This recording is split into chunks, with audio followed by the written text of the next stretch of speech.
नमस्कार दोस्तों, TNC bullet series में आपका हार्दिक स्वागत और अभिनंदन है। जैसा कि आपको पता है कि हम सुबह 7 बजे एक इम्पोर्टेंट टॉपिक जो है वो आपके सामने लाते हैं टीएनसी बुलेट सीरीज के माध्यम से। और अभी हमारे पास में प्रेजेंट टाइम पे हम पढ़ रहे हैं इमरजेंसी ड्रग्स में। इमरजेंसी ड्रग्स में हमने टोटल जो है वो 5 क्लासें बनाई है, यानी कि 5 पार्ट बनाए हैं और हर एक क्लास के अंदर जो हम 5 जो है वो ड्रग्स को डिस्कस करते हैं। अब तक हमारे पास में 3 क्लासेज हो चुकी है, जिसमें part 1, part 2, part 3 emergency drugs का वो हो चुका है। आज हम पढ़ेंगे इमरजेंसी ड्रग्स पार्ट 4। और इस इमरजेंसी ड्रग्स पार्ट 4 में जो है हमारे पास में आएगा, सबसे पहले हम KCl को देखेंगे, देन उसके बाद लिग्नोकेन को, देन लिथियम, देन मॉर्फिन, और उसके बाद हम जो है वो नाइट्रोग्लिसरीन के बारे में डिस्कस करेंगे। हर डिजीज के बारे में हम इंट्रोडक्शन से शुरुआत करते हैं, देन उसके बाद क्लासिफिकेशन, देन उसके बाद उसके uses, mechanism, side effect, adverse effect, indication, contraindication, ये सारी चीज़ें देखने के बाद हम नर्सिंग रिस्पॉन्सिबिलिटी और उस टॉपिक को जो है वो फिनिश करते हैं। हर क्लास के भांति जैसे मैं हर बार रिपीट करता हूँ, मैं फिर से आज भी वही कर रहा हूँ कि आपको और चीज़ें अगर याद रहे या ना रहे चलेगा, लेकिन दोस्तों आपको एक तो इंडिकेशन यानी कि यूजेज, किस कंडीशन में जो है वो ड्रग्स दी जाती है, देन उसके बाद मैकेनिज्म ऑफ एक्शन, यानी कि वो ड्रग्स जो है वो अंदर जाके करती क्या है, भाई वो नर्व को ब्लॉक करती है या ओपन करती है, वेजुडाइलेशन करती है, सोडियम को निकालेगी, पोटेशियम को बाहर निकालेगी, ठीक है, वो सारी चीज़ें। देन उसके बाद नर्सिंग रिस्पॉन्सिबिलिटी। तो ये 3 चीज़ें तो जो है वो आपको कंठस्थ होनी ही होनी चाहिए, तभी आगे जो है वो आपके पास में जो है वो क्वेश्चन सही हो पाएंगे। और ये सिर्फ एग्जाम की दृष्टि से नहीं है, एग्जाम में तो क्वेश्चन आते आते हैं, लेकिन आपको खुद के नॉलेज के लिए भी जो है वो जरूरी होता है। तो दोस्तों टाइम वेस्ट ना करते हुए आगे बढ़ते हैं और शुरुआत करते हैं हम दोस्तों KCl, potassium chloride. Potassium chloride के लिए आपने देखा होगा कि KCl का जो है वो इंजेक्शन आता है, जो कि बेसिकली जो है वो हाइपोकैल्सीमिया कंडीशन में जो है वो दिया जाता है। यानी कि हमारे पास में अगर पोटेशियम लेवल जो है वो अब हमारे पास में पोटेशियम लेवल जो हो 3.5 मिली इक्विवेलेंट से कम हो जाता है, तो हम उसमें जो है वो KCl देते हैं। इसको देने के लिए जो हो आपको पता है हमेशा जो है वो डाइल्यूशन फॉर्म में देना चाहिए। अगर आपने अगर KCl डायरेक्ट IV दे दिया है, तो जब तक आप घूमोगे नहीं तब तक पेशेंट जो है वो ऊपर पहुंच जाएगा। ये चीज़ हमेशा ध्यान रखना, KCl हमेशा जो है वो डाइल्यूशन फॉर्म में ही जो है वो दिया जाता है। हाइपोकैलेमिया को ट्रीट करने के लिए जो है वो दिया जाता है। यही इसका जो है बेसिकली इंडिकेशन है।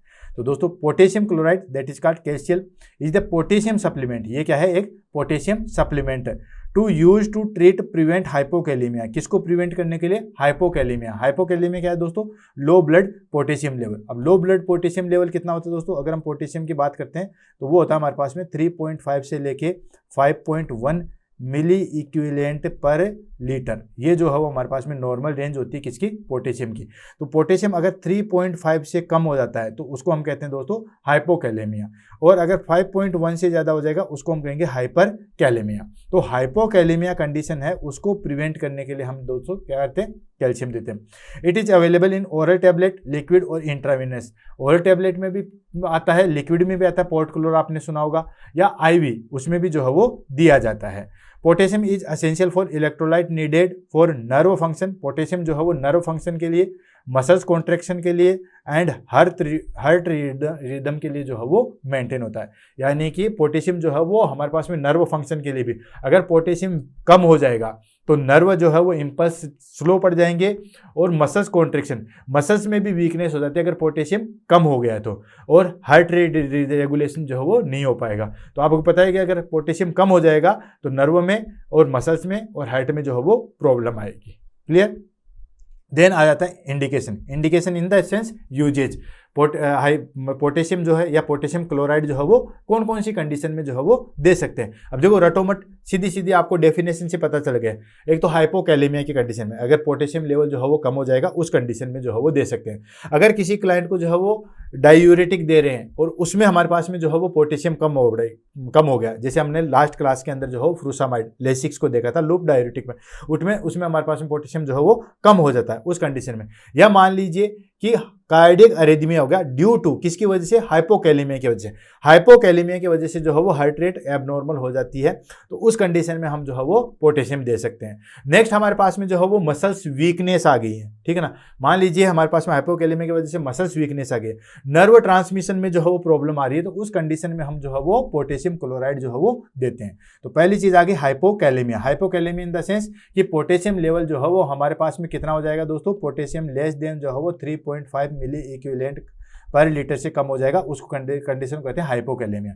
तो hypokalaemia low potassium level used when potassium level drop due to vomiting, अगर बहुत ज़्यादा वोमिटिंग हो जाती है तो उसमें हमारे पास में पोटेशियम लेवल जो है वो कम हो जाएगा, या सीवियर डायरिया या डायूरेटिक। डायूरेटिक मैंने आपको लास्ट क्लास में भी समझाया था, फ्रूसामाइड देते हैं, उसमें भी पोटेशियम जो है वो बॉडी से बाहर निकल जाता है। और मेडिकल कंडीशन, यानी कि किसी भी कंडीशन से, चाहे वोमिटिंग हो, चाहे डायरिया हो, चाहे डायूरेटिक हो, या कोई भी मेडिकल कंडीशन हो जिसकी वजह से हमारे पास में पोटेशियम लेवल डिक्रीज हो जाएगा, उस कंडीशन में हम जो है वो पोटेशियम देते हैं, पोटेशियम क्लोराइड का इंजेक्शन जो है वो देते हैं। And direct induce potassium loss, direct diuretic के बिहाफ पे जो हो पोटेशियम का लॉस होना।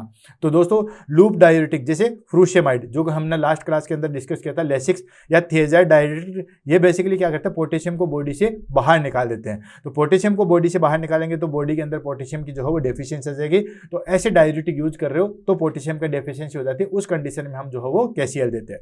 Next cardiac arrhythmia due to hypokalaemia, hypokalaemia की वजह से, यानी कि अगर पोटेशियम लेवल हमारी बॉडी में कम है तो उस कंडीशन में हमारे पास में जो है वो कार्डियक अरिथमिया हो जाएगा। तो उस कार्डियक अरिथमिया को ट्रीट करने के लिए या नॉर्मल हार्ट रिदम को मेंटेन करने के लिए हम क्या करते हैं दोस्तों, केसीएल के जो है वो इंजेक्शन देते हैं। नेक्स्ट आता है डिजिटल टॉक्सिसिटी, या हम कहते हैं डिजोक्सिन ओवरडोज। दोस्तों डिजोक्सिन ओवरडोज होता है तो भी आपको पता है कि डिजोक्सिन में हमने पढ़ा था कि पोटेशियम लेवल जो है वो कम होता है, हाइपोकैलेमिया की कंडीशन जो है वो आ जाती है।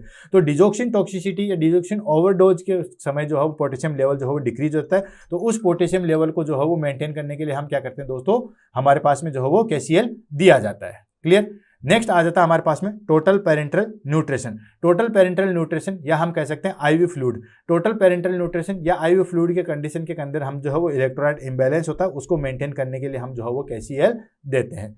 नेक्स्ट आ जाता है हमारे पास में मैकेनिज्म ऑफ एक्शन, यानी कि पोटेशियम क्लोराइड का जो है वो क्या मैकेनिज्म है। तो इसका मैकेनिज्म सिंपल है भाई, बॉडी में पोटेशियम कम हो गया तो सीधी सीधी बात है जो सोडियम पोटेशियम चैनल है उसमें एबनॉर्मलिटी आ गई।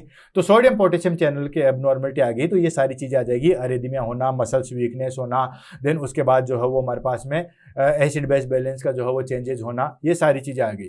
ठीक है। तो मैकेनिज्म एक्शन इसका सबसे सिंपल मुझे लगता है इसी का है, सीधी बात है, पोटेशियम है वो कम हो जाएगा, तो पोटेशियम कम हो जाएगा तो हमारे पास में सोडियम पोटेशियम जो चैनल है उसमें एबनॉर्मलिटी आएगी और वो सारी चीज़ें अकर होगी। तो देखो मेंटेनिंग इलेक्ट्रोलिक बैलेंस, ठीक है, इलेक्ट्रोलिक बैलेंस कैसे, essential for the normal cellular function, nerve conduction and muscles contraction के लिए जो है पोटेशियम जो है वो असेंशियल होता है।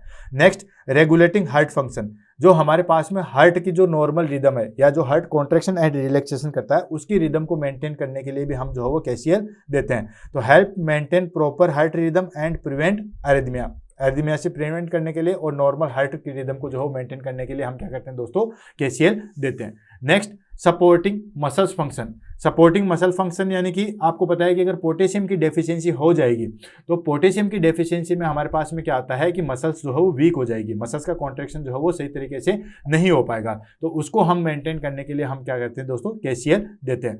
Prevent weakness and cramp use low potassium में ये सारी चीज़ें होती है। Then balance acid base level. Acid base balance में कैसे दोस्तों कि ये जो है वो मेन रोल प्ले करता है किसके, एसिड बेस बैलेंस के रूप में। नेक्स्ट आ जाता है हमारे पास में नर्सिंग कंसिडरेशन, जो कि सबसे ज़्यादा इंपॉर्टेंट पार्ट है केसीएल का। हर एक लाइन इंपॉर्टेंट है इसलिए हर जगह मैं अंडरलाइन नहीं कर रहा हूँ या रेड साइन जो है वो नहीं लगा रहा हूँ, आपको चीज़ ध्यान रखनी है। तो monitor potassium level before and after administration. जैसे आप पोटेशियम जो है वो एडमिनिस्ट्रेशन करोगे तो आपको बिफोर एंड आफ्टर जो है वो पोटेशियम लेवल चेक करना है। यानी कि किसी भी क्लाइंट को अगर आपको केसीएल देना है तो उसमें आपको जो है वो पहले और बाद में जो है वो केसीएल का चेक करना है। Then check ECG of abnormal rhythm if given IV. अगर किसी क्लाइंट को पोटेशियम दे रहे हो तो उसमें आपको कंटिन्यूस ईसीजी मॉनिटरिंग या एक पर्टिकुलर टाइम ड्यूरेशन के बाद में जो है वो ईसीजी मॉनिटरिंग करनी है। Then ensure proper dilution before IV administration. देने से पहले प्रॉपर जो है वो उसका डाइल्यूशन होना चाहिए। जैसे कि मैंने आपको बताया था कि अगर डायरेक्ट आपने अगर केसीएल का इंजेक्शन दे दिया तो जब तक आप मुड़ोगे नहीं या जब तक आपने अगर घूम नहीं जाओगे उससे पहले क्लाइंट जो है वो एक्सपायर कर जाएगा। तो केसीएल को हमेशा एक प्रॉपर डाइल्यूशन के अंदर ही जो है वो दिया जाता है। And educate the patient on dietary potassium intake. Client को जो है वो एजुकेट करते हैं कि जो डाइटरी इंटेक है उसमें भी आप पोटेशियम ले सकते हो। जैसे हाई इन बनाना के अंदर सबसे ज़्यादा जो है वो पोटेशियम होता है, ऑरेंज, पोटैटो एंड स्पिनिच, इन सब के अंदर जो है पोटेशियम प्रचुर मात्रा में होता है। And watch the sign of hyperkalaemia. आप पोटेशियम दे रहे हो तो पोटेशियम दे रहे हो तो कहीं ऐसा नहीं हो कि पोटेशियम देते देते जो है वो पोटेशियम ज़्यादा दे दो, तो हाइपरकैलेमिया के साइन भी जो है वो आते हैं, तो उसको आपको जो है वो ऑब्जर्व करना है। इंक्लूडिंग मसल्स वीकनेस आ गया, इरेगुलर हार्ट बीट आ जाएगी, मतलब हाइपरकैलेमिया की कंडीशन हो सकती है। एंड असेस किडनी फंक्शन, अगर किसी क्लाइंट को KCl दे रहे हो तो किडनी फंक्शन भी असेस करना है, उसमें serum creatinine level, blood urea nitrogen, urine output जो है वो देखा जाता है, देन उसके बाद जो है वो दिया जाता है। समरी हम ले लेते हैं।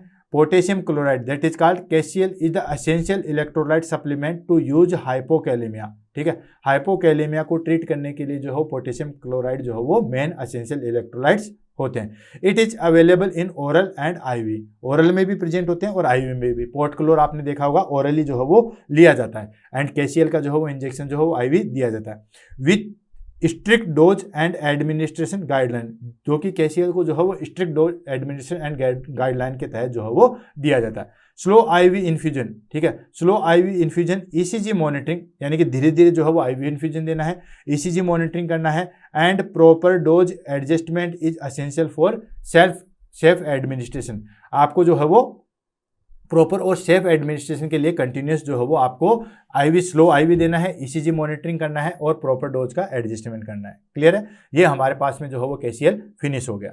नेक्स्ट आता है हमारे पास में दैट इज कॉल्ड लिग्नोकेन। ठीक है, लिग्नोकेन आपने देखा होगा, जहां कहीं पे भी चोट लग जाती है, ये हमारे पास में जो है बेसिकली एनेस्थेटिक एजेंट है।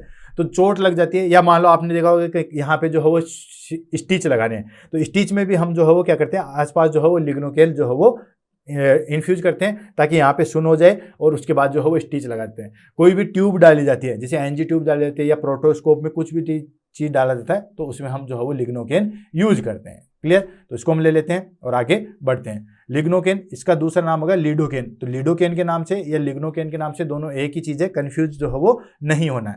तो लिग्नोकेन या lidocaine also known as lidocaine is a local anaesthetic. Local anaesthetic का मतलब होता है लॉस ऑफ सेंसेशन। ठीक है, यानी कि वहाँ पे जैसे मान लो यहाँ पे लिग्नोकेन जेली मैंने लगा दिए, तो यहाँ पे सेंसेशन नहीं होगा, फिर आप चाहे स्टिच लगाओ, चाहे यहाँ पे जो है वो आप कट करो, कुछ भी करो, तो ये जो है वो एक लोकल एनेस्थेटिक के रूप में जो है वो काम करता है। एंड एंटी अरिथमेटिक ड्रग, इसको अच्छे तरीके से नोट कर लो, क्योंकि बहुत सारे लोगों को जो है वो यही पता है कि लिग्नोकेन या लीडोकेन जो है वो सिर्फ और सिर्फ जो है वो लोकल एनेस्थेटिक है, जबकि दोस्तों लोकल एनेस्थेटिक के साथ साथ में जो है वो एंटी अरिथमेटिक ड्रग्स भी जो है वो दी जाती है। अरिथमिया में भी जो है वो लिग्नोकेन या लीडोकेन जो है वो दिया जाता है, और ये एग्जाम में काफी बार जो है वो पूछा गया है, इसलिए ये चीज को जो है वो ध्यान में रखना। तो लीडोकेन या lignocaine is the local anaesthetic and anti arrhythmic drug to numb tissue and treat abnormal heart rhythm, यानी कि ये जो है वो tissue numbness in the sense कि एनेस्थेटिक है, तो लॉस ऑफ सेंसेशन जो है वो खत्म कर देता है। And treat abnormal heart rhythm, जो एबनॉर्मल हार्ट रिदम है या जिसको हम कहते हैं अरिथमिया, उसको जो है वो ट्रीट करता है। अब ये कैसे करता है, it work by blocking sodium channel. ये क्या करता है, सोडियम चैनल को जो है वो ब्लॉक कर देता है, जिसकी वजह से preventing nerve signal transmission and stabilising the cardiac membrane. ठीक है, यानी कि ये सोडियम चैनल को जो है वो ब्लॉक करके अपना फंक्शन जो है वो करता है। देन ये किस चीज़ में अवेलेबल है, ये इंजेक्शन फॉर्म में भी अवेलेबल है, देन ये टॉपिकल जेल क्रीम के रूप में भी अवेलेबल है और पैचेज के रूप में भी अवेलेबल है। अब दोनों को 1 बाय 1 करके ले लेते हैं।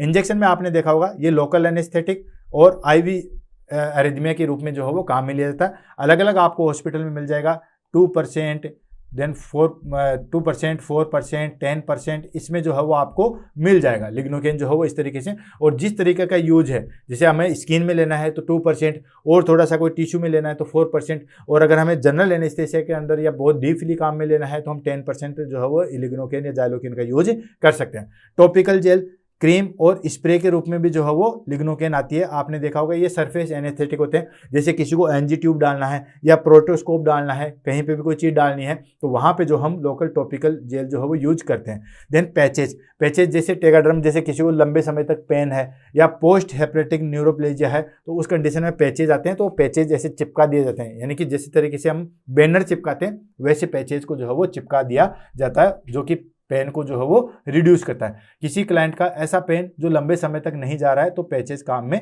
लेते हैं। नेक्स्ट आ जाता है हमारे पास में indication in the sense uses क्या क्या है। तो ऑलरेडी हमने जो है वो डिस्कस कर लिया है कि क्या क्या जो है वो यूजेज है। पहला आ जाता है हमारे पास में लोकल एनेस्थेसिया, जो कि मैं ऑलरेडी रिपीट कर चुका हूँ। कि ये जो है वो लॉस ऑफ सेंसेशन जो है वो करवाता है, यानी कि एनेस्थेसिया के रूप में जो है वो कार्य करता है। तो माइनर सर्जिकल प्रोसीजर, जो भी माइनर सर्जिकल प्रोसीजर्स है, जैसे सूचरिंग करना है या कोई बायोप्सी लेना है या डेंटल वर्क करना है, उसमें हम जो है वो लोकल एनेस्थेसिया के रूप में जो है वो काम में लेते हैं। नेक्स्ट आ गया रीजनल या एपिड्यूरल एनेस्थेसिया। रीजनल या एपिड्यूरल यानी कि स्पाइनल कोड में जो है वो हम जाइलोकेन डालते हैं। इसमें हम बेसिकली 4% जो है वो जाइलोकेन काम में लिया जाता है। माइनर के लिए हम जो है बेसिकली 2% जाइलोकेन काम में लेते हैं, इसमें हम 4% जाइलोकेन लेते हैं। इसमें हमारे पास में जो है वो इसमें 4% और 10% काम में लेते हैं, ठीक है। तो ये सारी चीज़ें जो है वो ध्यान में रखना। रीजनल या एपिड्यूरल एनेस्थेसिया, इसमें हम क्या करते हैं, हमारे जो स्पाइनल कोड है उसके अंदर जो है वो जाइलोकेन डाला जाता है और एनेस्थेसिया या नर्व ब्लॉक जो है वो किया जाता है। Next topical pain relief. Topical pain relief यानी कि स्किन के ऊपर किसी को लंबे समय तक जैसे पेन है, किसी को शोल्डर में लंबे समय तक पेन है या बर्न वाला पेन है या कोई इंसेक्ट आ गया जिसको हम स्किन पे रब करके जो है वो पेन को रिड्यूस करें, उसको बोलते हैं टॉपिकल पेन रिलीफ। इसमें हम applied for burn, insect bite और माइनर स्किन प्रोसीजर में जो हम टॉपिकली पेन रिलीफ के रूप में काम में लिया जाता है। तो ये पहला फंक्शन हो गया लोकल एनेस्थेटिक के रूप में। सेकंड आ जाता है हमारे पास में कार्डियक एरिथमिया। बहुत बार एग्जाम में कार्डियक एरिथमिया के बारे में पूछा गया था, क्योंकि लोगों को ये लगता है, मतलब बहुत सारे लोगों को लगता है कि जाइलोकेन सिर्फ और सिर्फ जो है वो एनेस्थेटिक के रूप में ही आती है, या हम कहें कि लोकल एनेस्थेटिक में आती है। जी नहीं दोस्तों, एरिथमिया को भी जो है वो ये ट्रीट करती है। तो वेंट्रिकुलर एरिथमिया या जिसको हम कहते हैं वेंट्रिकुलर टैकीकार्डिया या वेंट्रिकल फिब्रिलेशन, इसको ट्रीट करने के लिए भी हम जो है वो क्या करते हैं दोस्तों, इमरजेंसी ड्रग्स के रूप में जो है वो लिग्नोकेन या जाइलोकेन जो है वो देते हैं। अगर लिग्नोकेन या जाइलोकेन से वेंट्रिकल टैकीकार्डिया या वेंट्रिकल फिब्रिलेशन ठीक नहीं हुआ तो फिर हम डिफिब्रिलेटर की तरफ जो है वो जाते हैं। तीसरा आ जाता है और last, that is called pain management. आपको पता है लोकल एनेस्थेटिक के रूप में कार्य करता है, तो पेन को रिड्यूस करने के लिए जो है वो यूज में आता है। ये neuropathic pain like post hepatic neuralgia, इसमें हम जो है वो काम में लेते हैं लॉन्ग टर्म पेन रिलीफ के लिए।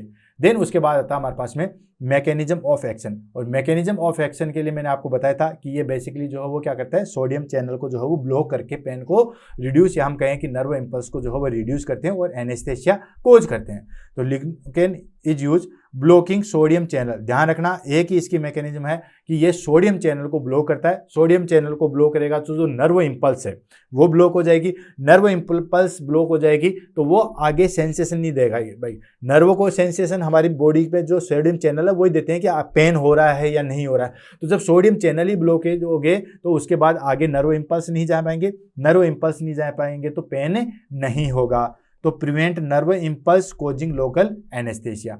नेक्स्ट आ जाता है स्टेबलाइजिंग कार्डियक मेम्ब्रेन। अब देखो कार्डियक मेम्ब्रेन में किस तरीके से वर्क करता है। ये जो हमारे पास में रिड्यूस एबनॉर्मल इलेक्ट्रिकल एक्टिविटी, जो हार्ट से एबनॉर्मल एक्टिविटी निकलती है उसको रिड्यूस कर देता है, ठीक है। बेसिकली जैसे सोडियम चैनल को ब्लॉक कर दिया, अब सोडियम आपको पता है कि हार्ट रेट को भी इंक्रीज करता है, वहां पे भी सोडियम चैनल जो है बहुत मोस्ट इंपॉर्टेंट और इफेक्टिव चीज में जो है वो आता है काम में। तो वहां पे क्या करता है, ये सोडियम की एक्टिविटी को रिड्यूस कर देगा। अब सोडियम की एक्टिविटी को रिड्यूस करेगा तो जो हमारे पास में एबनॉर्मल हार्ट रिदम थी, जिसको हम जो है वो अरेथमिया बोला था, उसको ट्रीट कर देगा एंड प्रिवेंटिंग अरेथमिया हो जाएगा, यानी कि अरेथमिया जो है वो ट्रीट हो जाएगा।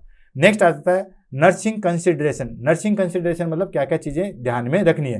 तो इसके लिग्नोकेन में नर्सिंग का इतना ज़्यादा जो है वो रोल नहीं होता।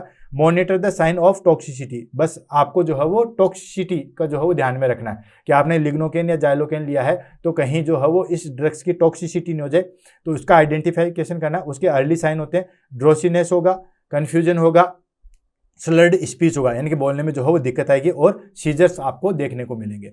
Next, assess the heart rate and ECG when used arrhythmia. अगर आप लिग्नोकेन को as a anti arrhythmic drugs के रूप में काम में ले रहे हो तो आपको कंटिन्यूस हार्ट रेट और ईसीजी मॉनिटरिंग जो है वो करनी है। नेक्स्ट, एंश्योर करेक्ट डोज, ठीक है, करेक्ट डोज एडमिनिस्ट्रेशन जो है वो करना है लोकल एनेस्थेसिया के रूप में। अगर आपने ज़्यादा कर दिया है तो भी दिक्कत आ जाएगी। And avoid excessive use of topical form to prevent systemic absorption. बहुत ज़्यादा जो है वो आपको यूज नहीं लेना है। जैसे बार बार दर्द हो रहा है तो थोड़े से दर्द में भी आपने जो है वो जाइलोकेन पैचेज काम में लिया, ऐसा नहीं लेना है, ठीक है।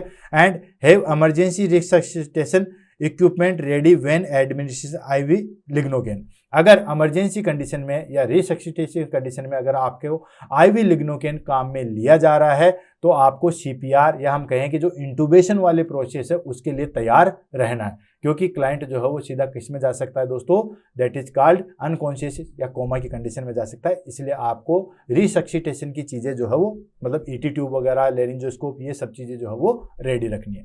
समरी की बात करते हैं तो लिग्नोकेन या हम कहें lidocaine is widely use for local anaesthetic. Major तो जो है वो इसका काम 90% जो है वो लोकल एनेस्थेटिक के रूप में भी काम में लिया जाता है एंड एंटी अरिथमिक ड्रग्स के रूप में भी काम में लेते हैं। और एग्जाम में यही पूछा था, देखो एग्जाम में कैसे पूछा था, ध्यान से, एग्जाम में पूछा था लिग्नोकेन या लिडोकेन इज यूज फॉर, पहला option local anaesthetic, second option देते हैं हमारे पास में to treat fever, third option देते हैं एंटी अरिथमिक, और लास्ट ऑप्शन देंगे ए एंड सी। तो बच्चे वैसे भी जो है वो जल्दबाजी में रहते हैं क्योंकि एग्जाम में टाइम कम ही होता है, तो फटाफट जो है वो ए पे टिक करके जो है वो आंसर लिख के आ जाते हैं और फुल्ली कॉन्फिडेंट होते हैं कि मेरा तो सही जाएगा। लेकिन दोस्तों आगे भी तो पढ़ना, चारों ऑप्शन भी जो है वो पढ़ना जरूरी है, ठीक है। तो ये चीज़ याद रखना। और एक चीज़ और, जो क्वेश्चन हमें नहीं आता है, जिसके बारे में हमने पढ़ा ही नहीं है, अगर वो क्वेश्चन गलत हो जाता है तो उतना दुख नहीं होता है, लेकिन जो क्वेश्चन हमने पढ़ा हुआ है और वो गलत हो जाता है ना, तो उसका जो है वो बड़ा दुख होता है। ये हो गया हमारे पास में सेकंड। अब आ जाता है हमारे पास में तीसरी, that is called lithium. Lithium के बारे में पढ़ेंगे। लिथियम में आपको पता ही है कि मूड स्टेबलाइजिंग जो है वो ड्रग्स है, और लिथियम टॉक्सिसिटी के बारे में सबसे ज़्यादा एग्जाम में पूछा जाता है, ठीक है। तो इसकी नॉर्मल वैल्यू टॉक्सिसिटी जो है वो ध्यान में रखना है। और यूज किस में यूज लिया जाता है, क्योंकि लिथियम जो है वो बहुत कम, और ये एक तरीके से कहें साइकेट्रिक ड्रग्स है, तो मेडिकल सर्जिकल में हम साइकेट्रिक ड्रग्स को जो है बहुत कम पढ़ते हैं। साइकेट्रिक वाला पर्सन जो है वो लिथियम के बारे में बहुत अच्छी तरीके से एक्सप्लेन करेगा। तो इसके बारे में जो हम देख लेते हैं और आगे बढ़ देते हैं। ये हमारे पास में तीसरी ड्रग्स है, उसके बाद हम आगे बढ़ेंगे। तो lithium is the mood stabiliser, ठीक है। ये क्या है, एक ही लाइन आपको याद रखना है, it is the mood stabiliser. Mood को जो है वो स्टेबल करता है। अब मूड कैसा भी हो सकता है, मूड मेनिया वाला भी हो सकता है, डिप्रेशन वाला भी हो सकता है, या फिर हम कहें कि हमारे पास में जो है वो मतलब एक्टिव भी हो सकता है और डिप्रेशन वाला भी हो सकता है, जिसको हम बाइपोलर डिसऑर्डर कहते हैं, ठीक है। तो उस कंडीशन में हम जो है वो लिथियम देते हैं, ठीक है। तो it is a mood stabiliser drugs होती है जो कि use to treat bipolar disorder. Bipolar disorder in the sense कि कभी डिप्रेशन वाली चीज़ आती है और कभी मेनिया वाली चीज़ आती है। कभी क्लाइंट जो हो बहुत ज़्यादा एक्टिव हो जाएगा और कभी क्लाइंट जो हो बहुत ज़्यादा उदास हो जाएगा। मेनिया मतलब हाइपर एक्टिव और डिप्रेशन मतलब बहुत ज़्यादा sadness. It help to control, अब देखो ये किस में हेल्प करता है, it help to control mania, hypomania and depressive episodes. Mania, hypomania या डिप्रेसिव डिसऑर्डर में जो है वो ये काम में ली जाती है। इट इज़ अवेलेबल, अब देखो ये किस चीज़ में अवेलेबल है, लिथियम कार्बोनेट के रूप में अवेलेबल है और लिथियम साइट्रेट के रूप में अवेलेबल है। ये क्वेश्चन बहुत बार पूछा गया, इसलिए इस चीज़ को ध्यान में रखना, इसलिए मैंने इसको अलग से स्लाइड में रखा हुआ है। लिथियम कार्बोनेट कैप्सूल, टैबलेट और एक्सटेंड रिलीज टैबलेट के रूप में आता है, और लिक्विड फॉर्म में जो है वो लिथियम साइट्रेट आता है। तो एग्जाम में पूछाता है कि लिक्विड लिथियम जो है वो कौन सी होती है, तो लिथियम साइट्रेट होती है। आपके पास में option lithium carbonate, lithium phosphate, lithium citrate, lithium hydrochloride, ऐसे सारे ऑप्शन दिए जाएंगे। तो आपको ध्यान में रखना है कि जो कैप्सूल फॉर्म में या टैबलेट फॉर्म में आती है वो लिथियम कार्बोनेट आती है। याद रखना, कार्बोनेट सी एंड कैप्सूल, ये याद रखना। अब जो कैप्सूल याद रह जाएगा तो टैबलेट भी याद रह जाएगी, बाकी सारी चीज़ें भी याद रह जाएगी।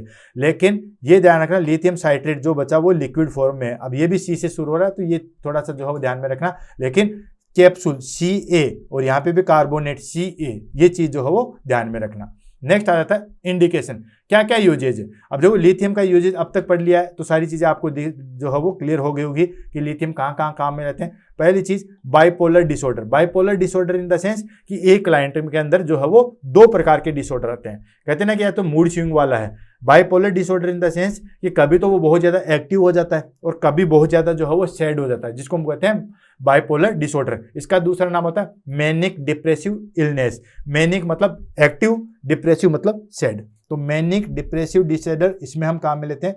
Use to acute mania as long term maintenance therapy के रूप में काम में लेते हैं। Next schizoaffective disorder. Schizoaffective disorder के रूप में भी काम में लेते हैं, यानी कि मैनेज मूड सिम्टम्स में जो है वो काम में लेते हैं। एंड ट्रीटमेंट रेजिस्टेंस डिप्रेशन, वही मूड स्विंग वाला, यानी कि जो एडजुएंट थेरेपी है, जो डिप्रेशन में जो क्लाइंट रहता है उसमें भी हम लिथियम थेरेपी जो है वो देते हैं। And aggression and impulsive disorder. Aggressive, कोई क्लाइंट बहुत ज़्यादा एग्रेसिव है, अपना गुस्से को जो है वो कंट्रोल नहीं रख पाता है, तो उस कंडीशन में या उस वाले पेशेंट को जिसका कंट्रोल नहीं होता उसमें भी हम लिथियम थेरेपी जो है वो देते हैं। Use of label for anger control in certain psychiatric condition and cluster headache in the sense कि ओकेजनली जो है हमारे पास में हेडेक होता है, इसको हम बोलते हैं दोस्तों क्लस्टर हेडेक। उसमें भी हम जो है वो लिथियम ड्रग्स जो है वो काम में लेते हैं। देन उसके बाद आता है हमारे पास में मैकेनिज्म ऑफ एक्शन, यानी कि ये किस तरीके से जो है वो कार्य करता है। अब इसकी मैकेनिज्म एक्शन जो है वो सबसे अलग है, क्योंकि लिथियम जो है वो कार्य इस तरीके से करती है। तो ये बेसिकली जो क्या करता है कि जो हमारे पास में न्यूरोट्रांसमीटर होता है ना, उसी को कंट्रोल करती है। भाई न्यूरोट्रांसमीटर अगर ज्यादा सीक्रेट होते हैं मान लो, ठीक है ना, तो उसमें एक्टिवनेस आती है। तो ये क्या करती है, बेसिकली जो न्यूरोट्रांसमीटर है उसी को कंट्रोल करती है, और बाकी जो हमारे पास में सोडियम चैनल्स है उनको जो है वो कंट्रोल करके हमारी बॉडी में जो है वो सारी चीजें शो करती है। जैसे फॉर एग्जांपल मॉड्यूलेटिंग न्यूरोट्रांसमीटर, ये जो हमारे पास में न्यूरोट्रांसमीटर है उसको मॉड्यूलेट करती है। कैसे? रिड्यूस एक्सेस डोपामिन, ठीक है, यानी कि जो एक्सेस डोपामिन रिलीज होता है उसको रिड्यूस करती है। एंड ग्लूटामिक, यानी कि जो हमारे पास में डोपामिन और ग्लूटामिक है उसको रिड्यूस करती है। और इंक्रीज किसको करती है दोस्तों? गाबा जो है वो हमारे पास में मूड को स्टेबलाइज करने वाला जो है वो न्यूरोट्रांसमीटर है। ध्यान रखना, काफी बार एग्जाम में पूछा गया है। गाबा जो है गामा एमाइनो ब्यूटारिक एसिड, ये एक न्यूरोट्रांसमीटर है जो हमारे मूड को स्टेबल करता है। यानी कि कुछ ऐसी न्यूरोट्रांसमीटर आते हैं जो मूड को एक्टिव करते हैं, कुछ ऐसे न्यूरोट्रांसमीटर आते हैं जो मूड को डिक्रीज करते हैं, लेकिन ये गाबा है ये हमारे उसको जो है वो इक्वल करता है, मूड को जो है वो स्टेबल रखता है। तो ये गाबा को इंक्रीज करता है, यानी कि गाबा के सिक्रेशंस को, गामा एमाइनो ब्यूटारिक एसिड को जो है वो इंक्रीज करता है, सिक्रेशंस करवाता है, जिसकी वजह से क्या होगा, विच म्यूड स्टेबलाइज, मूड को जो है वो स्टेबलाइज करते हैं। नेक्स्ट अल्टरिंग सोडियम ट्रांसपोर्ट, यानी कि ये जो है हमारे पास में सोडियम के ट्रांसपोर्ट को जो है वो मैनेज करता है। एंड इंक्रीजिंग न्यूरोप्रोटीन, यानी कि कुछ ऐसी प्रोटीन्स होती है जो कि हमारे पास में न्यूरो डैमेज या न्यूरो डिसऑर्डर को जो है वो कंट्रोल करती है। उन न्यूरोप्रोटेक्टिव प्रोटीन है उनको इंक्रीज करता है। जैसे enhance brain derived neurotrophic factor, जो कि प्रिवेंट करता है किसको? न्यूरल डैमेज को इन मूड डिसऑर्डर। तो ये जो हमारे पास में न्यूरो प्रोटेक्शन है, ठीक है, उनको इंक्रीज करता है, यानी कि बचाने वाली चीजें हैं उनको इंक्रीज करता है। Next inhibiting intracellular signal pathway, यानी कि जो हमारे पास में इंट्रासेलुलर सिग्नल पाथवे है उसको रोकता है, जिसकी वजह से क्या होता है दोस्तों, हमारा मूड जो है वो स्टेबल होता है। यानी कि regulate mood related protein such as inositol and monophosphate, ये क्या होता है कि हमारे मूड स्टेबलाइज जो है वो प्रोटीन होती है, इनको जो है वो प्रोडक्शन करवाता है। नेक्स्ट आ गया हमारे पास में nursing consideration in the sense, यानी कि नर्सिंग रिस्पॉन्सिबिलिटी जो है वो क्या होती है। तो monitor lithium level regularly to prevent toxicity, सबसे मेन हमारे पास में अगर नर्सिंग रिस्पॉन्सिबिलिटी है लिथियम में तो वो आ जाती है कि जो लिथियम थेरेपी है उसको कंटिन्यूसली जो है वो मॉनिटर करना है। एंड चेक किडनी फंक्शन को जो है वो कंटिन्यू चेक करना है। उसमें हमें creatinine level, blood urea nitrogen level, glomerulus filtration level before और ड्यूरिंग द थेरेपी। अगर किसी क्लाइंट को हम लिथियम थेरेपी दे रहे हैं तो थेरेपी से पहले भी और ड्यूरिंग थेरेपी भी हम जो है ये सारे टेस्ट जो है वो करवा के देखते हैं। And assess the thyroid function है उसको असेस करना है, लाइक TSH, T3, T4, इन सब के फंक्शन को जो है वो असेस करना है पीरियडिकली, यानी कि एक पर्टिकुलर टाइम ड्यूरेशन पे। And educate patient on symptoms of toxicity के जो भी सिम्टम्स आते हैं उनके बारे में जो है वो पेशेंट को बताना है कि अगर इस तरीके से इन द सेंस, लाइक अगर आपको ट्रेमर्स आते हैं या कोई कन्फ्यूजन होता है या वोमिटिंग या स्लर्ड स्पीच आती है तो ये साइन है हमारे पास में टॉक्सिसिटी के, तो इसके लिए इमीडिएटली जो है वो आपको इन्फॉर्म करना है। And encourage consistent salt and fluid intake to avoid fluctuation of drug level, यानी कि कंटिन्यूस जो है वो साल्ट एंड फ्लूइड इंटेक को जो है वो हम एनकरेज करेंगे। फ्लूइड अगर आपने कम कर दिया है तो उसके बाद में एक्युमुलेशन हो जाता है हमारे पास में लिथियम का। And monitor the weight and hydration status in long term therapy अगर लंबे समय तक लिथियम थेरेपी काम में ले रहे हो तो वेट और हाइड्रेशन यानी कि फ्लूइड वॉल्यूम को जो है वो हमें मेंटेन करके रखना है, मॉनिटर करना है। समरी की अगर हम बात करें तो लिथियम इज ए की मूड स्टेबलाइजर, लिथियम जो है वो एक मेन जो है वो की मूड स्टेबलाइजर है, हमारे मूड को जो है वो स्टेबल करने वाला लिथियम जो है वो सबसे मेन इंपॉर्टेंट है। और ये किसमें? For bipolar disorder, and working by modulating neurotransmitter and stabilizing neuro activity. ये जो है वो हमारे पास में जो बाइपोलर डिसऑर्डर होते हैं, मेनिया डिप्रेशन वाली चीज़ें आती है, उसमें स्टेबल करने में काम आते हैं। और ये किस तरीके से मॉड्यूलेट करता है, जो हमारे पास में न्यूरोट्रांसमीटर है उसको कंट्रोल करके जो है वो वर्क करता है। Long term can use affect the kidney. लंबे समय तक अगर आपने लिथियम थेरेपी को यूज में ले रहे हो तो ये किडनी को अफेक्ट करता है। तो इसके लिए आपको blood urea nitrogen creatinine level जो है वो कंटिन्यूस मॉनिटरिंग में रखना है। एंड थायराइड को जो है वो अफेक्ट करता है, इसलिए रीनल और थायराइड फंक्शन टेस्ट जो है वो असेंशियल हो जाते हैं। तो अगर आप कोई भी क्लाइंट जो है वो लिथियम थेरेपी ले रहा है तो रीनल फंक्शन टेस्ट, ठीक है, रीनल फंक्शन टेस्ट या किडनी फंक्शन टेस्ट दोनों एक ही चीज़ है, ये करवाने पड़ेंगे। और उसके बाद जो है वो थायराइड प्रोफाइल, ठीक है, जिसमें हम T3 T4 और TSH जो है वो करवाते हैं। तो ये दोनों टेस्ट आपको जो है वो मैंडेटरी हो जाता है अगर कोई भी क्लाइंट जो है वो लिथियम ले रहा है तो। नेक्स्ट आ जाता है हमारे पास में दोस्तों, that is called morphine. Morphine हमारे पास में काफ़ी इंपॉर्टेंट है, खैर इंपॉर्टेंट है तभी तो हमने लिया है। मॉर्फिन के बारे में आपने सुना भी होगा, ये एक ओपोइड एनाल्जेसिक है जो कि जो सीवियर पेन होता है उसके अंदर दिया जाता है। और ये बेसिकली जो है वो हमारे पास में नेचुरल जो प्लांट है वहाँ से लिया जाता है। और जो क्रोनिकली इल पेशेंट है, खास तौर से कीमोथेरेपी वाले ड्रग्स, कीमोथेरेपी या कैंसर वाले जो क्लाइंट है उसमें जो है वो मॉर्फिन दी जाती है। ये मोटा मोटी चीज़ें मैंने बताई है, अब आगे जो है उसको बढ़ते हैं, इंट्रोडक्शन कर लेते हैं। Morphine is a potent opioid analgesic. ध्यान रखना ये वर्ड काफ़ी एग्जाम में पूछा गया है। ओपोइड एनाल्जेसिक का एग्जाम्पल बताइए, आपके पास में डायनापार, ट्रामाडोल, ये सब चीज़ें आ जाएगी और ऑप्शन दिया जाएगा मॉर्फिन। तो ध्यान में रखना ये एक ओपोइड एनाल्जेसिक है। Opioid in the analgesic in the sense कि ये जो है वो एक ओपोइड प्लांट से जो है वो वहाँ से कलेक्ट की जाती है। And used for moderate and severe pain management. Severe pain management के लिए हम जो है वो मॉर्फिन देते हैं। जो पेन किसी से नहीं रुकता है, ठीक है, वो हमारे पास में जो है वो मॉर्फिन से रुकता है। और खास तौर से कैंसर वाले पेशेंट में हम जो है मॉर्फिन सबसे ज़्यादा यूज में लेते हैं। It is derived from opium Poppy, ठीक है, यानी कि जो डोडा पोस्ट आता है, जो अफीम का पौधा आता है, उससे जो है वो कलेक्ट किया जाता है, ठीक है। तो ओपियम पॉपी उससे जो है वो कलेक्ट किया जाता है ये मॉर्फिन। देन उसके बाद and considered the gold standard for pain relief. काफ़ी बार पूछा गया है कि गोल्ड स्टैंडर्ड मेडिकेशन कौन सी है पेन रिलीफ के लिए, that is called morphine, morphine और मॉर्फिन, ठीक है। Then morphine for pain relief in medical settings. Morphine work by binding the opioid receptors in the central nervous system. ये क्या करती है, सीधा सेंट्रल नर्वस सिस्टम पे जो है वो एक्ट करती है और फिर उस पेन को जो है वो, या पेन रिसेप्टर्स है उसको खत्म करती है। कहते हैं ना कि जो मेन चौकी पे, दुश्मन की अगर मेन चौकी पे ही अटैक कर दिया जाए तो आधा दुश्मन जो है वो फेल हो जाता है। ठीक उसी तरीके से मॉर्फिन भी जो है वो सीधा सेंट्रल नर्वस सिस्टम पे ही जाके जो है वो एक्ट करती है और सीधा वहां से पेन को जो है वो रिड्यूस करती है। It is available in various formulate, यानी कि अलग अलग जो है वो फॉर्म में होती है। ओरल टैबलेट, कैप्सूल, सॉल्यूशन में जो है वो अवेलेबल होती है। एंड इंजेक्टेबल फॉर्म में भी होती है, IM, सबक्यूटेनियस, एपिड्यूरल, इनमें जो है वो देख सकते हैं। एंड रेक्टल सपोजिटरी, यानी कि जो रेक्टम से हम देते हैं, सपोजिटरी के रूप में भी जो है वो हमारे पास में ये मेडिकेशन अवेलेबल है। नेक्स्ट आ जाता है हमारे पास में इंडिकेशन। इंडिकेशन मतलब क्या क्या यूजेज है। तो देखो इंडिकेशन, इसका मेन इंडिकेशन तो जो है वो ये होता है पेन, सीवियर पेन, चाहे वो कहीं पे भी हो, चाहे वो कैंसर का हो, चाहे वो मायोकार्डियल का हो, चाहे वो सर्जरी का हो, चाहे वो कीमोथेरेपी का हो, चाहे वो रेडिएशन का हो, चाहे कैसा भी पेन हो, जो सीवियर पेन जो किसी भी तरीके से नहीं रुकता, उस कंडीशन में हम जो है वो देते हैं मॉर्फिन। अब देखो एक्यूट पेन, सडनली अगर पेन हुआ, जैसे पोस्ट सर्जिकल पेन, किसी की अभी अभी सर्जरी की है उस टाइम पे जो है वो पेन हुआ, या सीवियर इंजरी, रोड एक्सीडेंट से कोई इंजरी हो या बर्न से जो है वो हो गया, उसमें सडनली बहुत तेज पेन होता है, तो उस पेन रिलीव करने के लिए हम जो है मॉर्फिन देते हैं। क्रोनिक पेन लंबे समय तक चल रहा है, जैसे कि कैंसर वाला पेशेंट या पैलेटिव केयर या एंड स्टेज ऑफ केयर जो इसको हम कह सकते हैं, या एंड ऑफ लाइफ केयर होती है, भैया हम अब तो ये पेशेंट जो है वो मरने वाला है, उस कंडीशन में।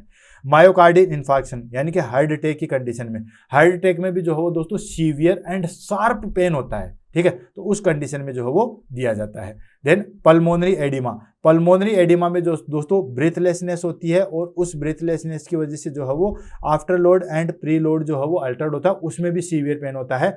और प्री लोड आफ्टर लोड क्या होता है उसके बारे में मैंने ऑलरेडी जो बताया, सीधा सिंपल बता सकते हैं कि हमारे पास में ब्लड जो है वो हार्ट पे पंप करने के लिए या ब्लड जो है वो हार्ट पे फोर्स लगाता है उसको हम प्री लोड करते हैं, और हार्ट जो है वो ब्लड को बाहर निकालने के लिए जो लोड लगाता है उसको आफ्टर लोड कहते हैं। ये कार्डियक आउटपुट में आप अच्छे तरीके से देख सकते हो। एंड एनेस्थेसिया एडजुवेंट, यानी कि अगर किसी को एपिड्यूरल एनेस्थेसिया चल रहा है, खासतौर से गायनिक में जो है वो काम में लिया जाता है, या किसी को लंबे समय तक जो है वो पेन रिलीव करना है, कम डोज देके लंबे समय तक इफेक्ट है, उसमें हम एपिड्यूरल या स्पाइनल एनेस्थेसिया देते हैं। और एपिड्यूरल या स्पाइनल एनेस्थेसिया में जो है वो हम क्या करते हैं दोस्तों, मॉर्फिन यूज में लेते हैं। कुल मिला के आपको एक ही ब्रह्मास्त्र याद रखना है, जहां कहीं पे भी सीवियर पेन होता है उसमें हम जो है वो मॉर्फिन देते हैं, बस यही इसका मेन फंक्शन है। देन उसके बाद आता है मैकेनिज्म ऑफ एक्शन, यानी कि ये किस तरीके से जो है वो वर्क करता है। तो बेसिकली आपको मोटा मोटी ध्यान में रखना है कि ये क्या करता है, हमारे पास में सीधा अटैक करता है सेंट्रल नर्वस सिस्टम पे, और सेंट्रल नर्वस सिस्टम पे भी जो है वो हमारे पास में म्यू रिसेप्टर प्रेजेंट होते हैं, ठीक है, ब्रेन में और स्पाइनल कॉर्ड में, वहां पे जाके एक्ट करता है, और वहां पे एक्ट करने के बाद में जो पेन रिसेप्टर्स है उनको ब्लो कर देता है। तो जब मेन जगह से ही जो है वो पेन के ब्लो कर दिया, तो फिर आदमी के चाहे ऐसे काटो चाहे चाकू से काटो उसको कोई पेन नहीं होगा। क्लियर। और इसका मेन कॉम्प्लिकेशन आ जाता है हमारे पास में रेस्पिरेटरी डिप्रेशन, जो कि एग्जाम में बहुत ज्यादा पूछा गया है, अभी हमारे पास में नर्सिंग रिस्पॉन्सिबिलिटी में आ जाएगा। तो पहले हम ले लेते हैं mechanism of action. Mechanism of action में आ जाता है दोस्तों binding to the mu opioid receptor, यानी कि ये किसको जो है वो म्यू ओपोइड रिसेप्टर वहां पे बाउंड होता है in the brain and spinal cord में, and inhibiting pain signal transmission to reduce pain perception. और ये जो हमारे पास में जो पेन सिग्नल ट्रांसमिशन है उसको इनहिबिट कर देता है, उसको रोक देता है, जिसकी वजह से पेन नहीं होगा। And altering the emotional response to pain by acting on limbic system. Limbic system का ध्यान रखना, लिम्बिक सिस्टम जो है वो हमारे पास में पेन कंट्रोल के लिए जो है वो मेन होता है। ऑटोनोमस नर्वस सिस्टम में मैंने बहुत अच्छे से इसको एक्सप्लेन किया है लिम्बिक सिस्टम को, ठीक है। और ये लिम्बिक सिस्टम मेरा पास जो है वो फेवरेट भी है, क्योंकि जितने भी हमारे पास में इमोशन कंट्रोल है, ठीक है, और जितने भी हमारे पास में जो रोमांस वाली चीजें हैं वो सारी की सारी जो है वो लिम्बिक सिस्टम के द्वारा ही जो है वो कंट्रोल की जाती है। तो ये लिम्बिक सिस्टम जो है वहां पे एक्ट करता है और पेन को रिड्यूस करता है। Then depressing the respiratory centre, ये जो है वो रेस्पिरेटरी सेंटर को जो है वो डिप्रेस करता है एंड रिड्यूस ब्रीदिंग रेट। ये हमारे पास में पेन रिसेप्टर पे तो एक्ट करता ही करता है, लेकिन साथ के साथ इसका एक कॉम्प्लिकेशन हो रहा है कि ये हमारे पास में जो रेस्पिरेटरी रिसेप्टर उस पर भी जाके जो है वो अटैक करता है, जिसकी वजह से रेस्पिरेटरी फेलियर होने के चांसेस सबसे ज़्यादा होते हैं। स्लोइंग गैस्ट्रो इंटेस्टाइनल मोटिलिटी, यानी कि जो गैस्ट्रल मोटिलिटी है, या हम कहें कि जो पेरिस्टलिक मूवमेंट है उसको जो है वो रिड्यूस करता है, जिसकी वजह से कॉन्स्टिपेशन देखने को मिलेगा। ऑफ कोर्स जब इंटेस्टाइनल पेरिस्टलिक मूवमेंट अगर डिक्रीज होगा तो कॉन्स्टिपेशन हमें देखने को मिलेगा। Contra indication, Contra indication in the sense किस कंडीशन में हम जो है वो नहीं देंगे, morphine is not recommended in, morphine किस कंडीशन में जो है वो नहीं देंगे। तो आपको देखो मोटा मोटी चीज़ है, पहली चीज़ तो है कि अगर किसी क्लाइंट को जो है वो रेस्पिरेटरी डिप्रेशन है या ऑलरेडी रेस्पिरेटरी फेलियर है, क्योंकि मेन कॉम्प्लिकेशन क्या है दोस्तों हमारे पास में रेस्पिरेटरी फेलियर, तो उस कंडीशन में नहीं देंगे। अगर कोई क्लाइंट हाइपोटेंशन या शोक की कंडीशन है उस कंडीशन में जो है वो नहीं देंगे। बाकी प्रेगनेंसी और ब्रेस्ट फीडिंग में भी जो है वो नहीं देते हैं। और एक ओपोइड एनाल्जेसिक है तो इसका जो है वो कंटिन्यूसली जो है वो डिपेंडेंसी हो जाती है। अगर किसी क्लाइंट को मॉर्फिन दे दिया, देन पेन रिलीव हुआ, उसको मजा आ जाएगा, फिर वो पेन के लिए जो है वो मॉर्फिन की डिमांड करेगा, वो कहेगा कि नहीं मेरे को तो मॉर्फिन ही दो, बाकी चीज चाहिए नहीं। तो ये जो है वो डिपेंडेंसी हो जाती है, एडिक्ट हो जाता है कुल मिला के। तो कौन सी कंडीशन में जो है वो हम मॉर्फिन नहीं दे सकते हैं? तो पहली चीज आ गई सीवियर रेस्पिरेटरी डिप्रेशन और अस्थमा एक्सप्रेशन। अस्थमा की कंडीशन या सीओपीडी की या सीवियर रेस्पिरेटरी डिप्रेशन की कंडीशन है, उसमें हम जो है वो नहीं देते हैं। नेक्स्ट हेड इंजरी और इंट्राक्रेनियल प्रेशर, अगर क्लाइंट की हेड इंजरी है या आईसीपी बढ़ा हुआ है उस कंडीशन में हम जो है वो नहीं देते हैं। क्यों? क्योंकि ये हमारे पास में जो है वो सेडेशन को बढ़ाएगा, जिसकी वजह से CO2 रिटेंशन होगा, हमारी बॉडी के अंदर जो है वो CO2 रिटेंशन हो जाएगा, ठीक है। और क्लाइंट किस में चला जाएगा? रेस्पिरेटरी एसिडोसिस में चला जाएगा। क्लियर। एंड हाइपोटेंशन और शोक की कंडीशन में नहीं देते हैं। क्यों? क्योंकि ये तो फर्दर जो है वो ब्लड बीपी को जो है वो कम करता है। And severe liver and kidney impairment में नहीं देते हैं। अगर किसी का पूरा लीवर फेल है या किडनी फेल है उस कंडीशन में नहीं देते हैं, क्योंकि इसके एक्यूमुलेशन से और इससे जो है वो टॉक्सिसिटी होती है।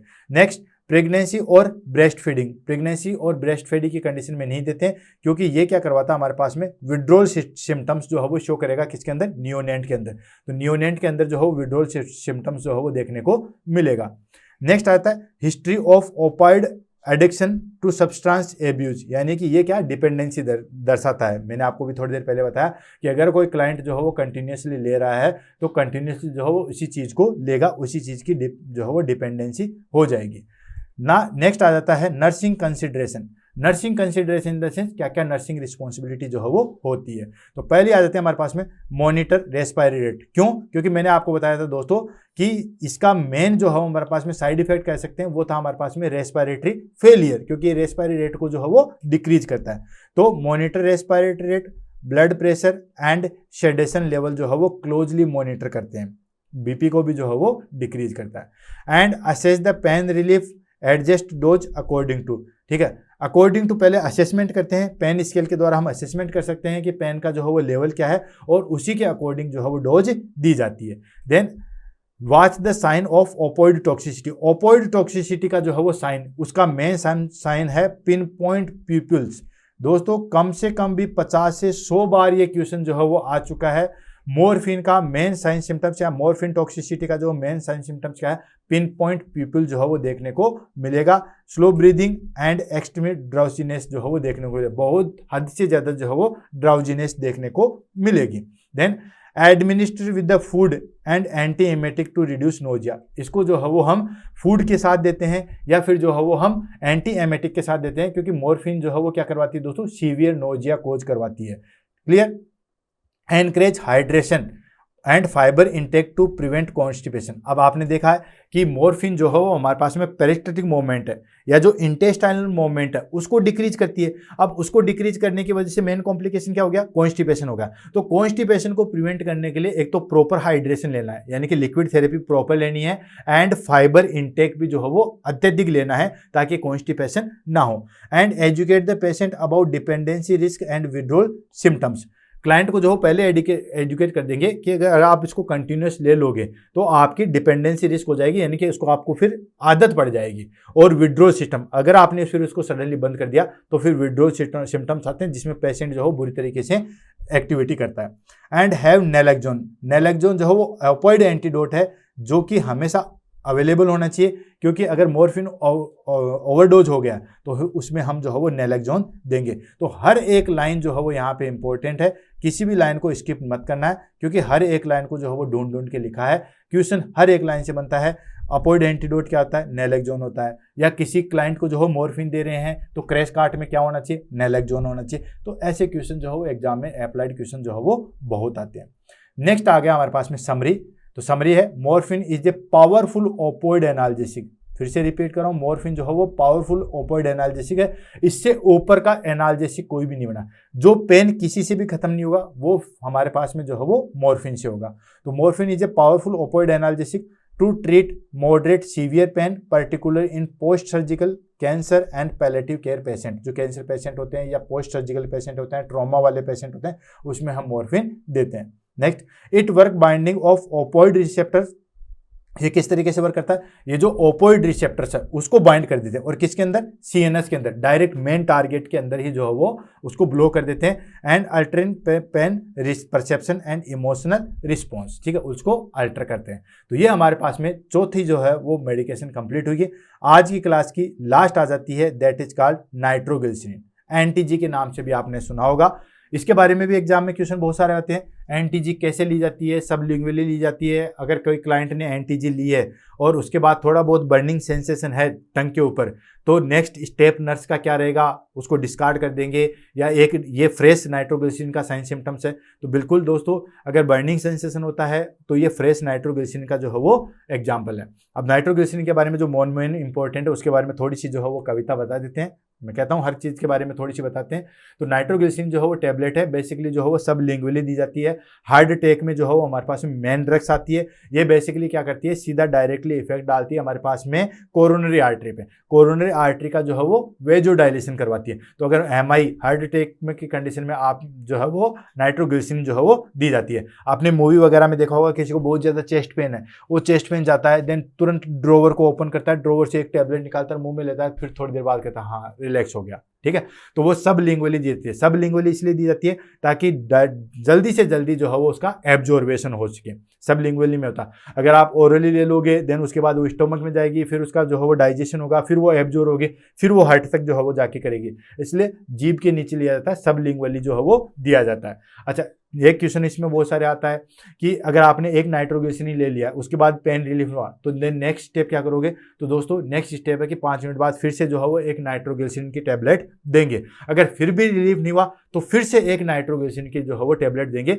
मैक्सिमम 3 जो है वो डोज दे सकते हैं, उससे ज़्यादा नहीं है। अगर फिर भी नहीं हुआ तो चाहे कितनी दे दो नहीं होगा, ठीक है। पहले दी और अगर आपने उससे पेन रिलीफ नहीं हुआ तो 5 मिनट के बाद दूसरी दे सकते हो, फिर भी नहीं हुआ देन तीसरी दे सकते हो, उसके बाद नहीं देंगे।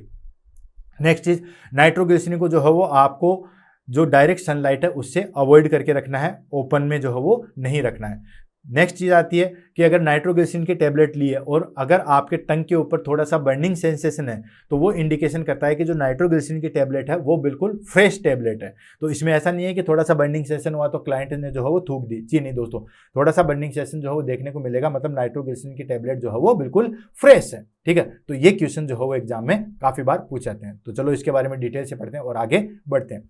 Nitroglycerine NTG, nitroglycerin is a vasodilator primary use to treat angina, chest pain, myocardial infection, उसमें जो है वो काम में लेते हैं। मायोकार्डियल इन्फेक्शन या हम कहें एंजाइना या हार्ट फेलियर में जो है वो प्राइमरीली यूज करते हैं।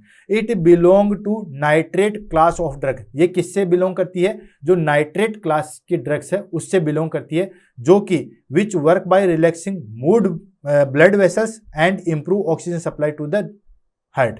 तो ये किससे जो है वो डायरेक्ट क्या करती है कि हमारे पास में जो ब्लड वेसल्स है, और ब्लड वेसल्स भी कौन सी दोस्तों? जो कोरोनरी आर्टरी है उसका डायलेशन करती है ताकि ज्यादा से ज्यादा ब्लड वहां तक पहुंच सके, ज्यादा से ज्यादा जो है वो ऑक्सीजन वहां तक पहुंच सके। क्यों? क्योंकि दोस्तों एंजाइना क्या है, चेस्ट पेन क्या है, कोरोनरी आर्टरी में किसी भी तरीके से, चाहे वो हमारे पास में एथेरोस्क्लेरोसिस हो, चाहे वो आर्टेरियोस्क्लेरोसिस हो, किसी भी तरीके से वहां पे ब्लड सप्लाई डिक्रीज होगी। ब्लड सप्लाई डिक्रीज होगी तो ऑक्सीजन वहां पे प्रॉपर नहीं पहुंची, ऑक्सीजन प्रॉपर वहां पे नहीं पहुंची तो फिर उसके बाद में जो है वो इन्फार्क्शन कंडीशन चालू होगी, यहाँ कहें कि लैक्टिक एसिड का फॉर्मेशन चालू होगा, उसको हम क्या कहते हैं दोस्तों? एंजाइना। तो उसके बाद एंजाइना के बाद जो है इन्फार्क्शन चालू हो जाएगा। इन्फार्क्शन वो कंडीशन है जहां पे हमारी सेल्स मरना चालू हो जाती है, अगर उनको वहां तक उस टाइम ऑक्सीजन दे दे तो वो जिंदा हो जाएगी। लेकिन उसके बाद जो है वो लास्ट चीज आती है गैंग्रीन। गैंग्रीन वो कंडीशन है जिसमें सेल पूरी तरीके से डेथ हो चुकी है, फिर तो चाहे उसको ऑक्सीजन के टैंक में डाल दो फिर भी वो सेल जिंदा नहीं रहेगी, उस सेल को वहां से हटाना ही पड़ेगा। तो ये स्टेप है। तो जैसे ही हमारे पास में ब्लड सप्लाई डिक्रीज होगी, ऑक्सीजन सप्लाई डिक्रीज होगी, चेस्ट पेन हुआ जिसको हम एंजाइना कहते हैं, उस कंडीशन में देते हैं। इससे क्या होगा? ब्लड वेसल्स डायलेट होगी, कोरोनरी आर्टरी डायलेट होगी, ज्यादा से ज्यादा ब्लड जाएगा, ज्यादा से ज्यादा ब्लड जाएगा तो ज्यादा से ज्यादा ऑक्सीजन जाएगी। Nitroglycerin also use in emergency situation for coronary artery syndrome, ठीक है, कोरोनरी आर्टरी डिजीज या कोरोनरी आर्टरी सिंड्रोम में जो है वो देते हैं, सच एज हार्ट अटैक। तो ये इमरजेंसी ड्रग्स है, तभी तो हमने ली है। अब देखो, it available in multiple form, ये जो हो बहुत सारी फॉर्म में अवेलेबल है। कैसे?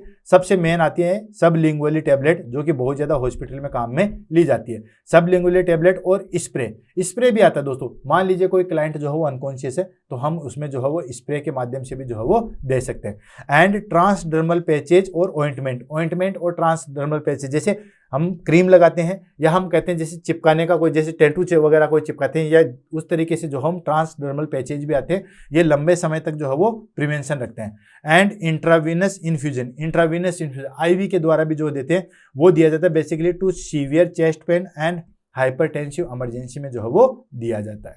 नेक्स्ट आ जाता है हमारे पास में दोस्तों indication in the sense nitroglycerin कौन सी कंडीशन में जो है वो यूज में ली जाती है। तो पहली चीज आ गई दोस्तों एंजाइना पेक्टोरिस, चेस्ट पेन, जिसका हम बार बार जो है वो जिक्र करें। यूज बोथ एक्यूट रिलीफ और प्रिवेंशन ऑफ एंजाइना की कंडीशन में जो है वो दिया जाता है। नेक्स्ट एक्यूट मायोकार्डियल इन्फेक्शन, ठीक है, मायोकार्डियल इन्फेक्शन में भी वही चीज है, हार्ट अटैक हो गया, उसमें भी तो क्या होता है, कोरोनरी आर्टरी का हमें जो है वो डायलेशन करवाना होता है ताकि हार्ट पे वर्कलोड कम हो और ऑक्सीजन डिमांड जो है वो प्रॉपर हो। Next congestive heart failure, congestive heart failure in the sense कि ये जो हमारे पास में जो है वो पल्मोनरी कंजेशन होता है उसको जो है वो कंट्रोल करने के लिए या उसको ट्रीट करने के लिए भी हम जो है वो देते हैं। नेक्स्ट हाइपरटेंसिव इमरजेंसी, अगर बहुत ज़्यादा हाइपरटेंशन है, एक्सेसिव अमाउंट में जो है वो हाइपरटेंशन है, तो उस कंडीशन में भी जो हम IV नाइट्रोग्लिसरीन जो है वो दी जाती है ताकि वो जो है डायरेक्टली ब्लड वेसल्स का डायलेट करे, वेजोडाइलेशन कर सके और ब्लड जो है वो प्रॉपर फैल सके।